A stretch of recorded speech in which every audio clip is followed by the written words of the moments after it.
T20 world cup ట్రోఫీకి మరో 2 అడుగుల దూరంలో ఉంది భారత్. రేపు ముంబై వాంఖడే వేదికగా ఇంగ్లాండ్తో జరగబోయే సెమీఫైనల్ పోరు భారత్కు అసలైన అగ్ని పరీక్షగా మారింది. భారత్ ముందున్న సవాళ్లేంటి? ఇంగ్లాండ్ లాంటి బలమైన జట్టును ఎదుర్కొనేందుకు టీమిండియా పూర్తి స్థాయిలో సిద్ధంగా ఉందా?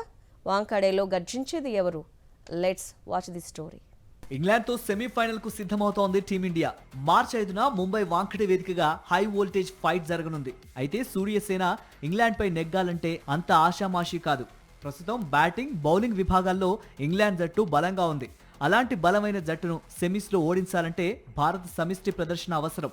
గ్రూప్ స్టేజ్ సూపర్ 8లో భారత్ ఆడిన 7 మ్యాచ్ల్లో 6 విజయాలు సాధించింది. కానీ ప్రతి మ్యాచ్లో ఒకే కథ పునరావృతమవుతోంది.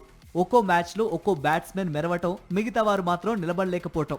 ఇది గెలుపునకు సరిపోతున్న సెమీఫైనల్ లాంటి మ్యాచ్ల్లో ప్రమాద సంకేతమే.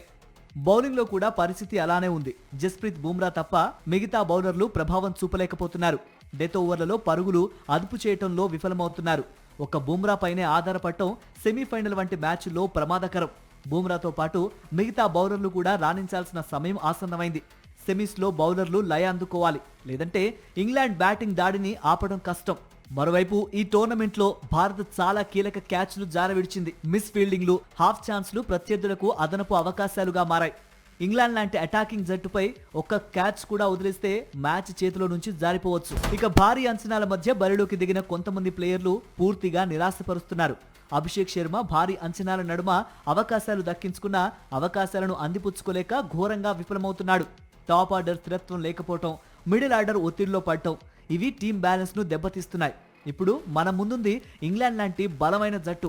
ఇంగ్లాండ్ లాంటి బలమైన జట్టును కూల్చాలంటే ఇప్పటి ప్రదర్శన ఏమాత్రం సరిపోదు. సమిష్టిగా రాణించుకుంటే ఫలితం తారుమారు కావచ్చు. సెమీస్ లాంటి పెద్ద మ్యాచ్లో టాప్ ఆర్డర్ నుంచి ఫినిషర్ల వరకు అందరూ కలిసి సమిష్టిగా రాణించాలి. బ్యాటింగ్, బౌలింగ్, ఫీల్డింగ్ 3 విభాగాల్లోనూ పూర్తి స్థాయిలో సమిష్టి ప్రదర్శన అవసరం. అప్పుడే ఫైనల్ కళ నిజమవుతుంది. లేకపోతే వరల్డ్ కప్ కళ సెమీస్ వేదికపైనే చెదిరిపోవచ్చు.